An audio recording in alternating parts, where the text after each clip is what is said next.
So in 2015, when the election took place, we thought it was timely to do a study on people's media and internet usage during the general election. So for that project, we worked with a few academics from the Wee School of Communications, from the Department of Communications and New Media, as well as the Living Analytics Research Center from SMU. So we conducted a survey involving a sample of 2,000 people, and that survey was done online through YouGov, which is an online survey company.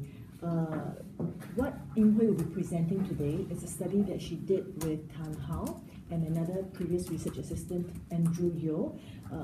So their work is a bit separate from the survey that we collected through YouGov, the survey that we conducted through YouGov. What they did was a separate study, a separate analysis on political parties' use of social media during the general election. So I'll let Ying Hui take over, and she will be presenting the study and its findings. Okay, hi, I'm Ying Hui and she's Carol. And so we'll be, as you mentioned, we'll be presenting about our political parties' use of social media. So firstly, I will go through the background, giving you an idea of why we wrote this paper, and then tell you about our research questions and what has been written about it before. And then I'll share with you the findings and then make some concluding remarks. So there are 4 reasons why the internet is a very attractive medium to the opposition party. Firstly, because it allows parties to reach voters without getting their messages distorted by mainstream media.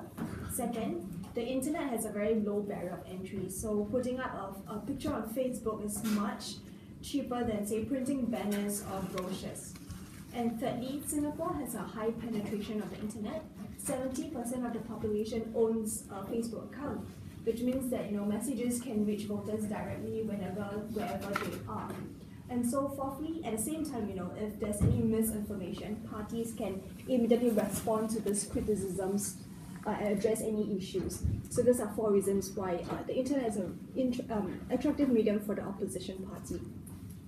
So since 2011, social media has been heralded as a game changer.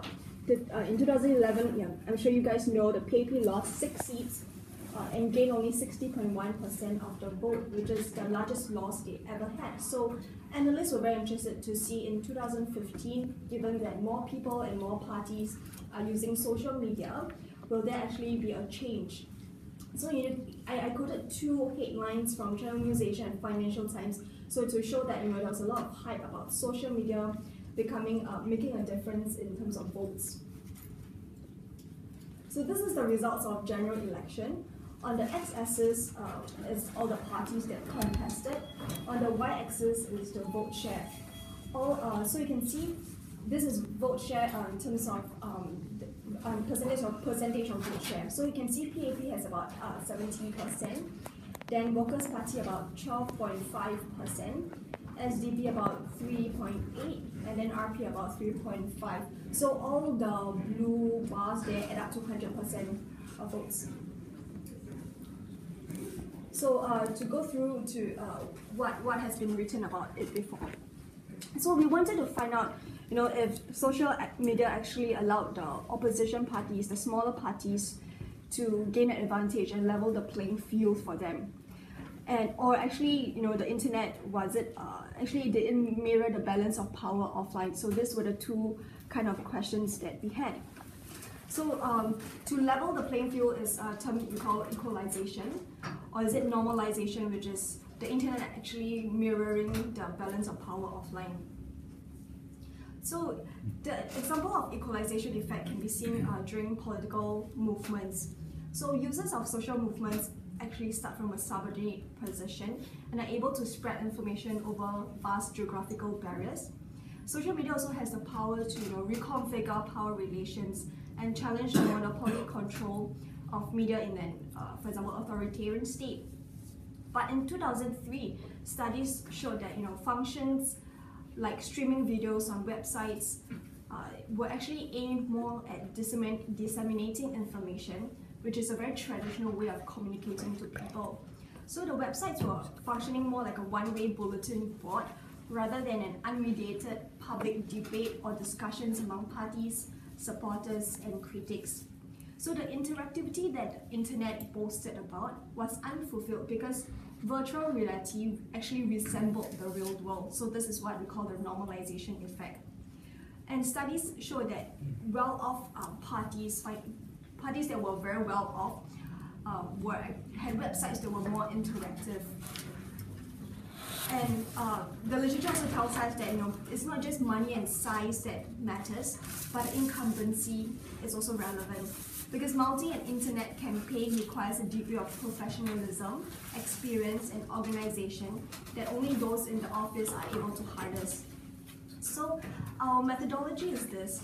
We picked the 5 largest political parties in terms of seats contested. So PAP contested 89, WP contested 28, NSP 12, SDP 11, RP 11. So we decided to look at the Facebook and websites of political parties, because websites, all parties use websites, so it's a very common media platform. And Facebook is the most widely used social media platform in Singapore. As I mentioned, 70% of the population use it.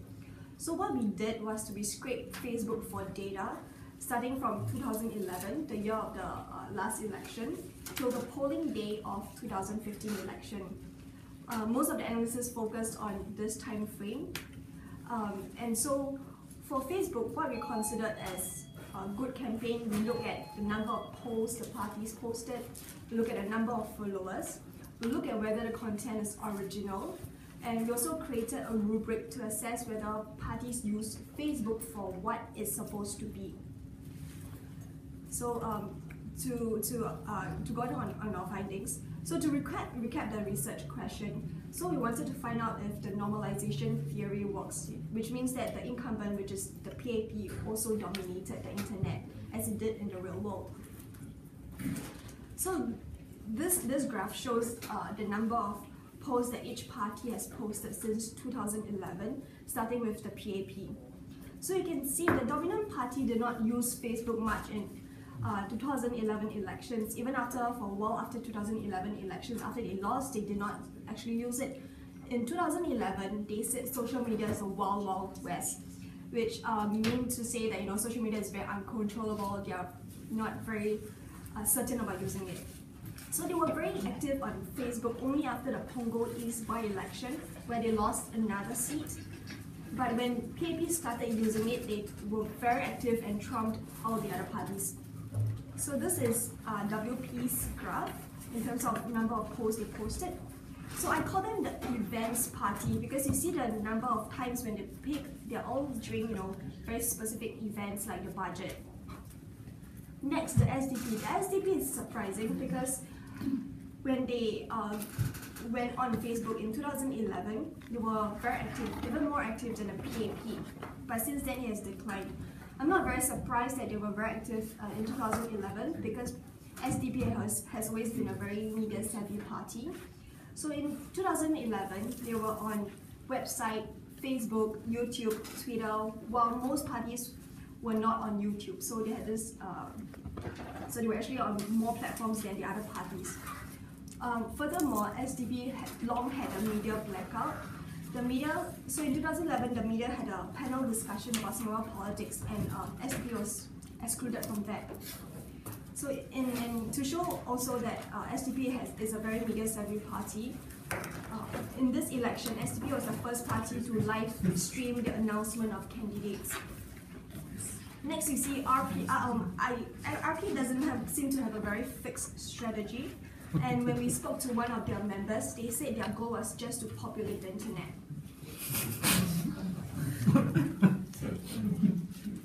So in 2011, this is NSP's graph.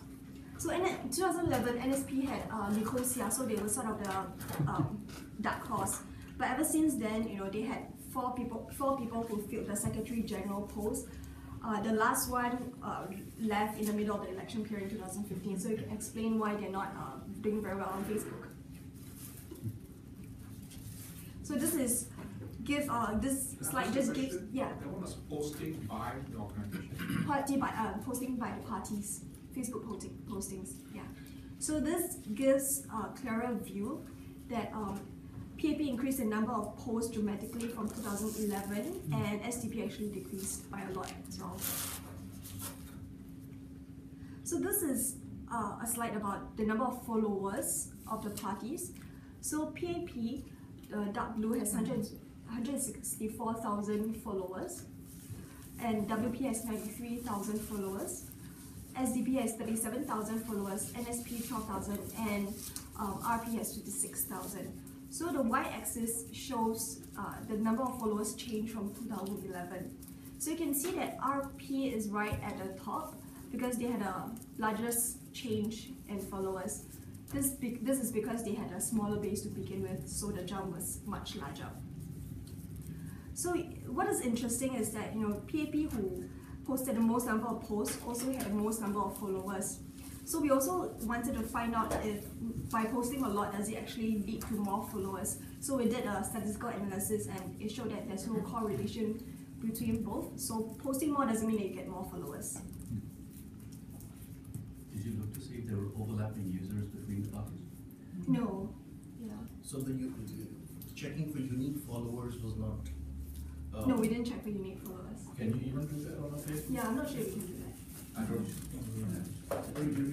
You extract, like the user list, and then there are certain SEOs, SEOs which do it. Okay, I'll look into it. We can talk more. So, for parties to be successful on Facebook, it's not just the number of posts they have or just the number of followers. We also wanted to find out about their content, whether they posted good content. If the content is bland, it will not actually attract attention. So we factor in the originality of the post. So we define originality by whether parties posted primary content, which means whether they repurpose the existing content for that medium itself. For instance, whether they simply shared a Facebook post without writing what they thought about it, or did they actually make a comment about it. So if they actually took the effort to comment and say something about what they thought about the post, users will feel more engaged with the post, and more likely to click on it. So this is what I mean by primary content. So when we look at all the messages that the parties posted on Facebook, we saw that PAP always managed to repurpose their content during the election, unlike in the last election, because they weren't using Facebook much in the first place. So we look at the top 100 words that PAP used and all the other parties used. So PAP used very exciting words, like exclusive, this content is exclusive, it's breaking, live, to get people to click on their posts. WP, they really sold their campaign, Empower Your Future, and G 2015, the rest were not so significant. So, but with the rest of the parties, they sold their party name, and the party leader name kind of stood out as well, but there isn't a very clear strategy in the messaging or how they interacted with the followers.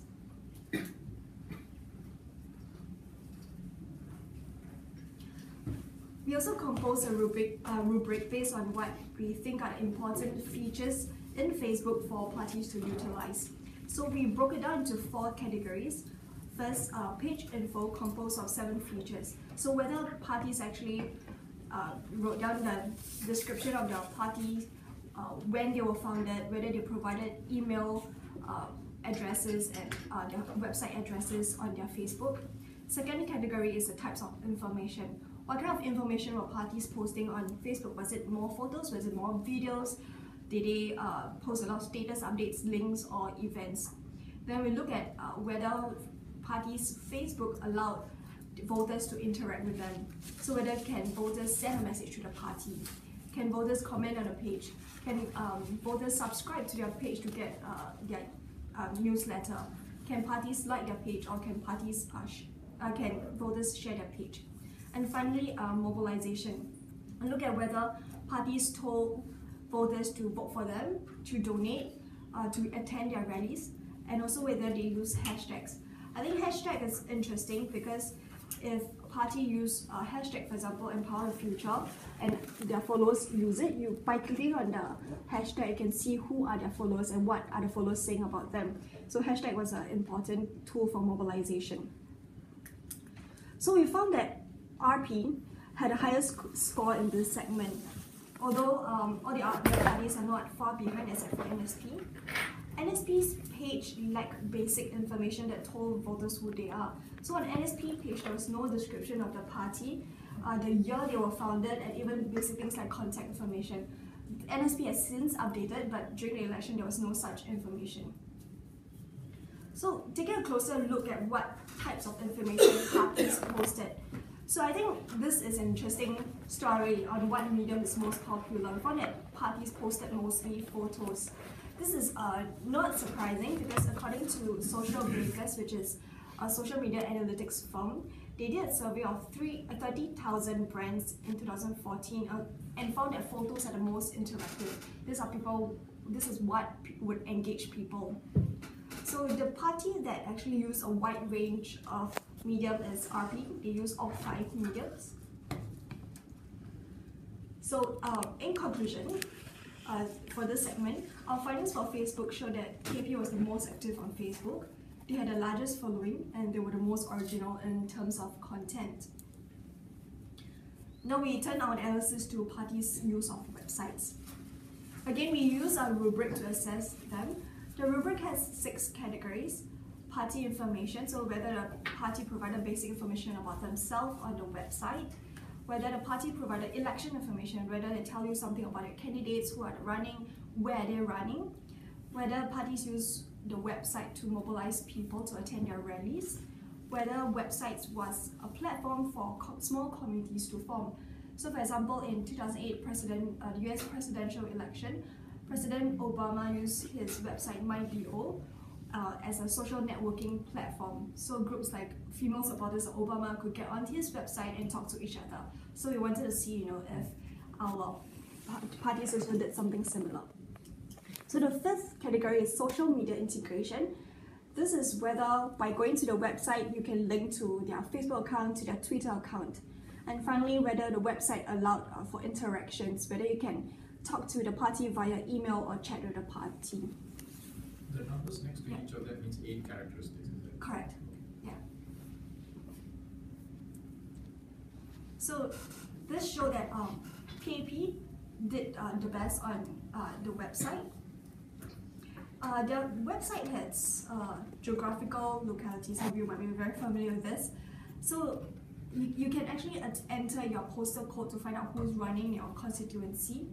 And they had a bio of all their candidates and introductory videos of their new candidates. They also had a social media wall, which is the second half of this page, where you can, by clicking on any of the posts there, it links you to either a Twitter account or the Facebook account. So you can see retweet at Yam King. So Yam King tweeted something. So by clicking on that, it brings you to that specific post itself. So PP has done a very slick way of integrating all their social media accounts together. So NSP is fared the worst. They even had typing errors in their banners. So that their candidates page was under construction, except that they spelled the word construction wrongly. They spelled it as construction. No screenshots. Yes, I should have screenshotted. Maybe they were hacked. Okay, so to round it up, okay, so we found that the incumbent PAP did the best online. They really didn't know how to use the social media to their advantage. But social media requires a lot of monetary investment, even more so than before. For instance, using graphics, videos, professional photography, website maintenance, and hiring volunteers who are able to spend time managing the content. So PAP has the labor and monetary resources, and that gave them the upper hand compared to smaller opposition parties who could not afford all this. Their strength can be seen by the number of posts they can put on their Facebook during the election period. As I remember, the line was extremely high compared to the rest of the other parties. So after the election, there were accounts of how external digital consultants helped PAP candidates to manage their online reputation. These consultants extended their help beyond the election period to throughout the year. Their work included mobilizing PAP fans to back their party online by listening and participating in conversations and writing posts about the party. So, you know, the disadvantages that weigh opposition groups down, the lack of organized institutions like the grassroots to help search and gather supporters, and perhaps a lack of publicity from mainstream press. These are the disadvantages that opposition face, and being on social media doesn't help them overcome it just because, you know, they are on social media. So in our interview with Chishunjuan, he did identify that the lack of media freedom is a disadvantage for the opposition parties, and he said the internet becomes their main mode of communications with his voters, his supporters. So finally, to answer the question that perhaps is on some of your minds, you know, whether social media, being on social media translated to votes, the answer is maybe not, because, you know, our institute also did a separate study on the use of social media during elections, and we found that even though more social media users had made up their minds on whom to vote for later than non-social media users, most voters had already cast a mental vote on before nomination day. So this brings the question, you know, is social media then useless?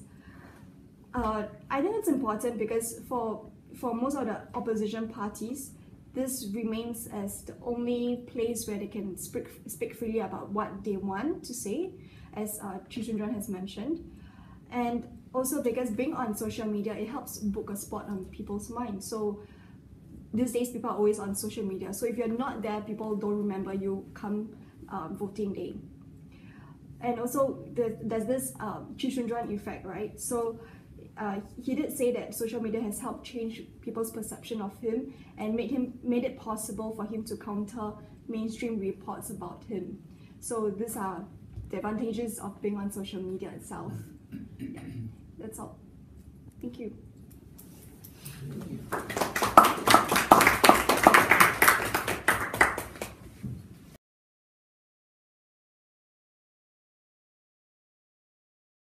On different social media platforms, and what we found was that the activity was really quite low. So even things like, you know, sharing a post or following a post, the frequency was quite low. Okay, one of the more popular online activities that people engage in is surveilling other people, right? Using social media to find out what fellow Singaporeans feel about a particular issue. So if you talk about the kind of participation, it's really more passive than active. So in a way, while, you know, the research that Ying Hui and Tan Hao did did not look into the kind of engagement the parties had, you know, with the followers on the party Facebook page. But what the survey kind of suggests is that, you know, people really didn't do that much, right? They were doing a bit more listening than actually doing, writing, creating posts, creating content. Could that be attributed to a fear factor? I better not say anything in case, you know, whatever. You know, I mean, I don't know how to tease that bit out.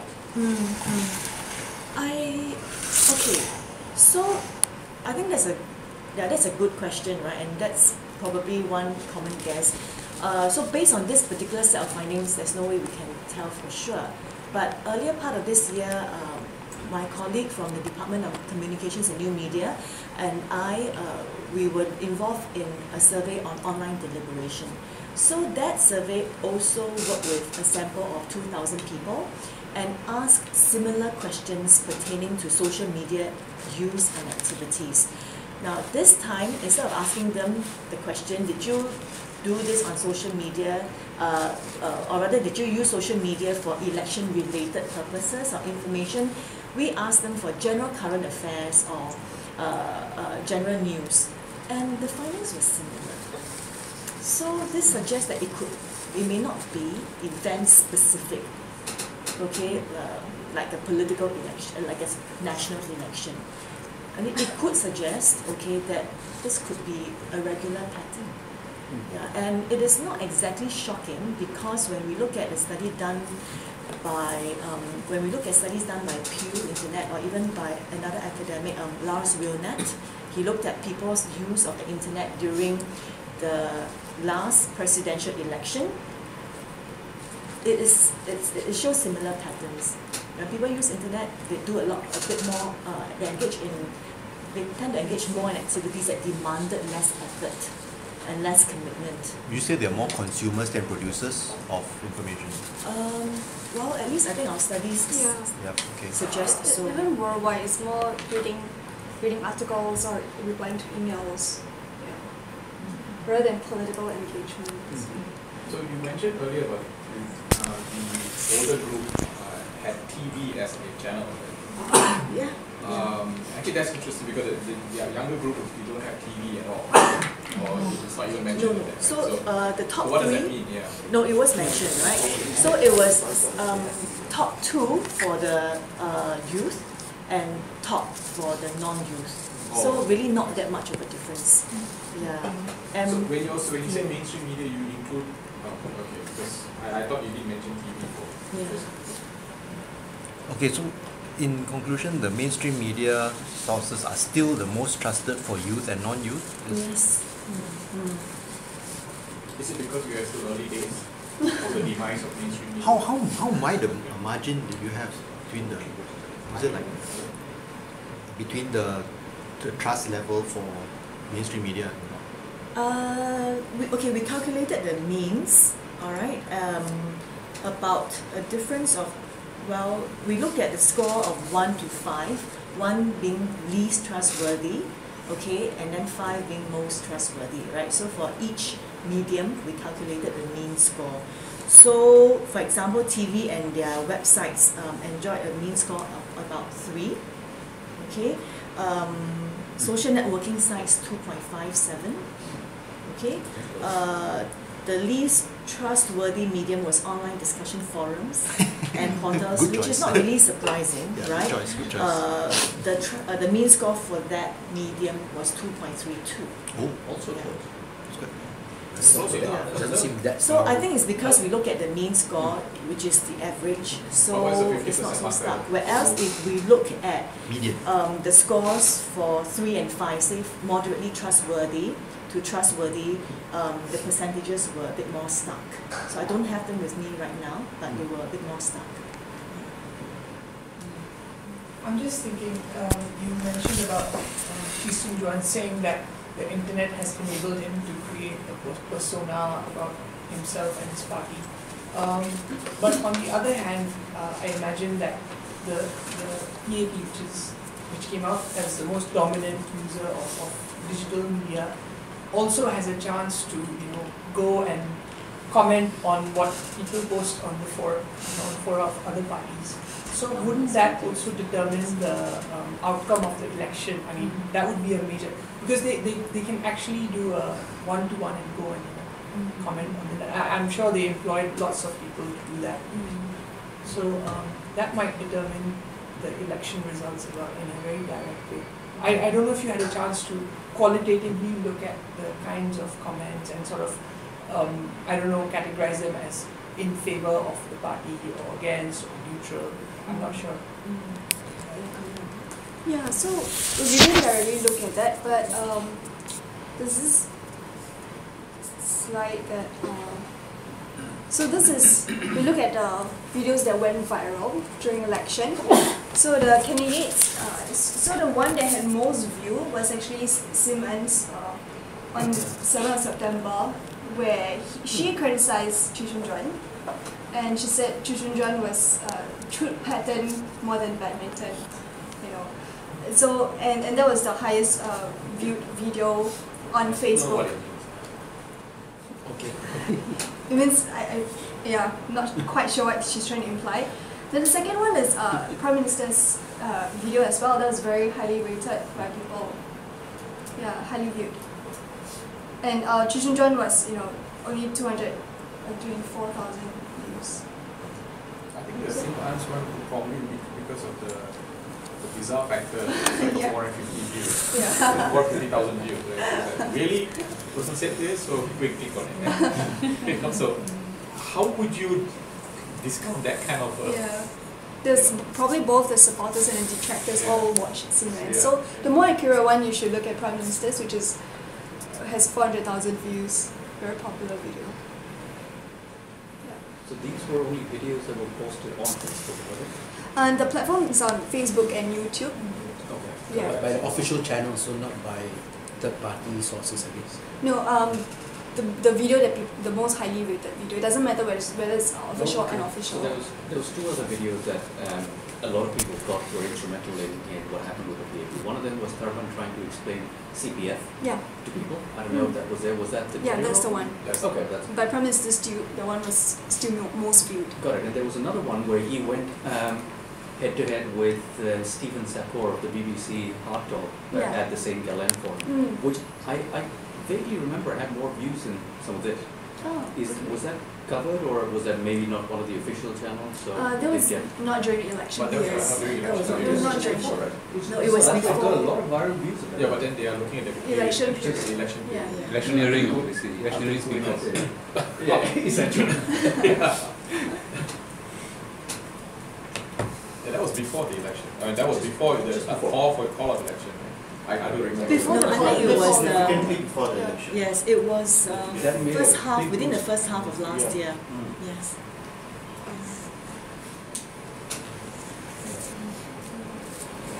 very clear idea of what they wanted people to read on their Facebook page. Yeah, even WP sort of had a very clear message as well. Yeah, professionalism. I think there are Professionals. two things, right? Number one, definitely the resources that you put in. So clearly when you talk about social media, you need the resources to put up the most updated information, and not just that, resources to put up the most updated information in the most visually captivating way. And I think during the election time, PAP really showed itself to be very adept at that, right? Using very visually attractive infographics to push through, their messages on their policies and their programs. The third thing is, I think there's a fair amount of curation that's needed. Curating, the kind of discussions and comments that appear on your page, and probably, filtering out some not so flattering comments, right? So, and all that needs time and resources, which I believe that is a key challenge faced by opposition parties. Now that said, that's what happens on social media. I think Singaporeans have shown themselves to be quite savvy voters. So if we look at the 2011 general elections results and the 2015 general election results, besides social media, I think a key change is attributed to the kind of policies changes that the PAP government has put in place. So in the same survey that we did ask our respondents to indicate out of 10 reasons, which are the reasons that influence the way they voted. So we gave them 10 reasons and they had to say yes or no to each one. And the top 3 reasons that influenced the decision, that influenced the voting decision were things like policy changes related to, say, the economy, housing, population. Another very important reason was the quality of the candidates. So it shows, that these things matter to the voters, right? So while they are consuming things on social media, their voting decision is also very clearly influenced by what they perceive to be solutions to the kind of bread and butter issues that they are facing.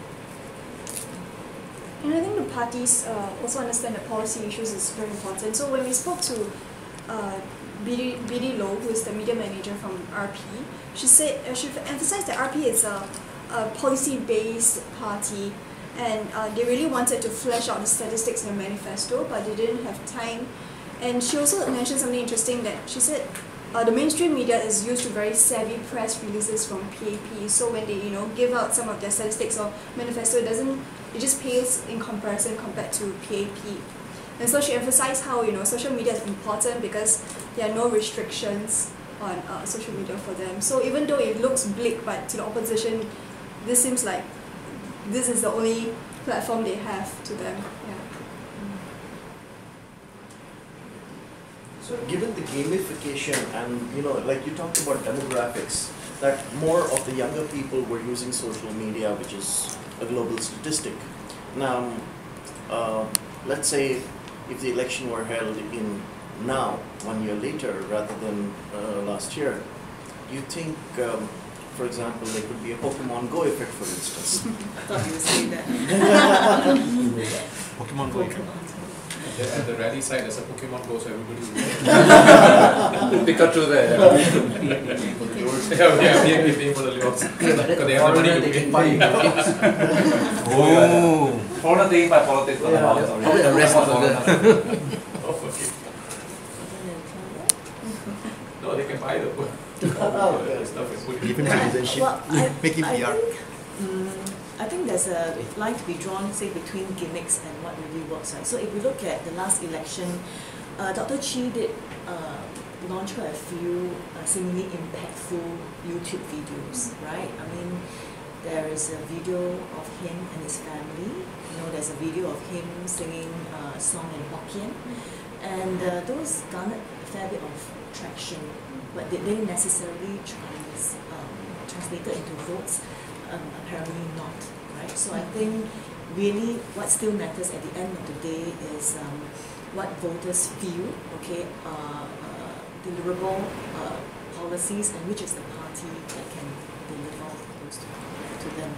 And to be honest, I think politicians using social media also have to up their game, because the mainstream media has and is upping their game too. Right, so in the past, many more people relied on, say, social media perhaps because they felt that they weren't getting enough information from the mainstream media.